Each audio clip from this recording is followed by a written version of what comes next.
आपके एक चाहने वाले ने मुझे कहा कि इनको गंगा का पानी डूबने के लिए कम पड़ गया था, तो ये मुंबई चले गए समुद्र में डूबने के लिए।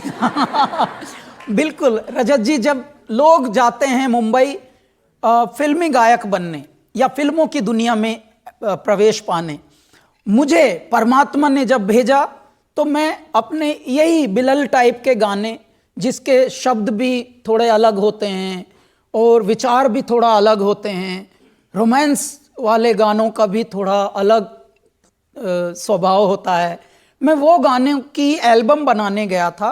लेकिन शुरू में उसमें भी मैं एक जिद लेकर गया और वहाँ समुद्र पर जाके बैठता था, समुद्र किनारे जुहू पर, और बस यही बोलता था, समुद्र बाबा माँ ने तो नहीं सुलाया गोद में, बस अब आप तैयार रहो, बस मैं तो अब प्राण लीला यहीं समाप्त करूँगा आपके चरणों में।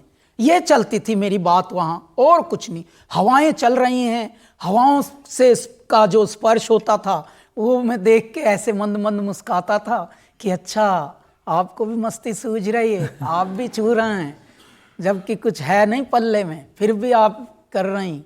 हवाओं को भी मैं ऐसे गिलगिला के, पगला के, ऐसा लगता था जैसे हम कोई पगले हैं, खुद से बात कर रहे हैं। तो ऐसी जो पागलपन, ऐसे जो उन्मत्तता, ये इस दुनिया में कुछ खपती लोगों के पास होती है, कुछ उन्मत्त लोगों के पास होती है, कुछ जो जुनूनी होते हैं, जो दीवानापन जिनमें होता है, ये वो होती है। और शायद वही बात प्रकृति को शायद मंजूर हुई और उन्होंने सुन ली कि हाय राम, ये तो बहुत जिद्दी है, पागल। सारी दुनिया किसी बात के पीछे पड़ी हुई है, पैसा के पीछे पड़ी है, पावर के पीछे पड़ी है, पर कभी सोचा है कि ये पैसा किसके पीछे पड़ा होगा, ये पावर किसके पीछे पड़ी होगी?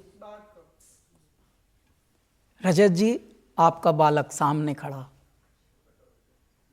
ऐसा जैसे बालक को दौड़ा दौड़ा के माता पिता कैसे खिलाते हैं, ले बेटा लास्ट निवाला खा ले, देख गणेश जी ने भी खा लिया ना, भगवान कृष्ण ने भी खा लिया ना, लालच दे दे के खिलाते हैं।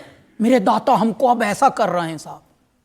मतलब पिताजी माँ आखिर दिनों में ये कह के गए थे, आशीर्वाद दे के गए थे कि बेटे जिस ढंग से तू जीता है, जिस तरह से तेरे भीतर परोपकार की भावना, सद्भावना है जीने की, तू रख रख के भूलेगा। अब मैं रख रख के भूलता हूँ, सच्ची बात है।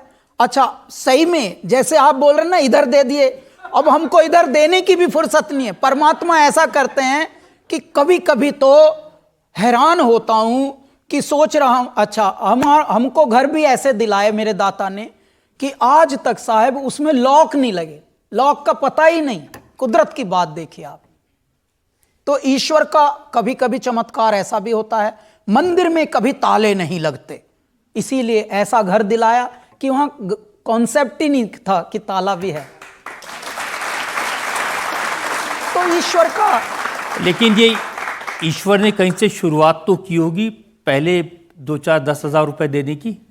साहब पहला तो हमको जिंगल गवाया था और तो भजन गाने गए थे, जिंगल गाने लगे। हाँ, मैं एक्चुअली कैलासा गाने गया था और हमसे लोग पूछते थे क्या गाते हो, शास्त्रीय गाते हो? इनका नहीं जी। फिल्मी गाते हो? नहीं जी। और गज़ल गाते हो? नहीं जी। और भजन गाते हो? नहीं जी। तो क्या गाते हो? गुस्सा करते थे लोग। तो मैं मन ही मन सोचता था कि जब कभी ये स्वीकृत हो जाएगा जनमानस को, तो मेरे दाता स्वयं तय कर लेंगे ये क्या है जो हम गाते हैं। बाद में जब आप लोगों के हृदय तक ऐसी गायकी पहुंची तो उसका नाम हम लोगों ने तय किया था कैलासा। कैलासा होता है शिव का आसन, मेरे भगवान शिव जहां विराजते हैं। कैलाश तो है पर्वत, लेकिन मेरे दाता का जो ठिया होता है जहां वो बैठते हैं, दैट इज कॉल्ड कैलासा। दुनिया का सबसे ज्यादा डिवाइन स्थान, दैट इज कॉल्ड कैलासा। अब जो हम गाते हैं वो कैलासा है। तो अब हम कैलासा गाने गए थे, इसमें भी अपनी एक जुनून और अपना पागलपन लिए बैठे थे कि जिंगल का हमको एक दिन आमंत्रण आ गया। रजत जी उन्होंने बोला कैलाश खेर, हाँ जी मैं बोल रहा हूँ। और उस वक़्त नया नया फ़ोन हमने लिया था मोटरोला का, वो 4-5 किलो का एक फ़ोन था।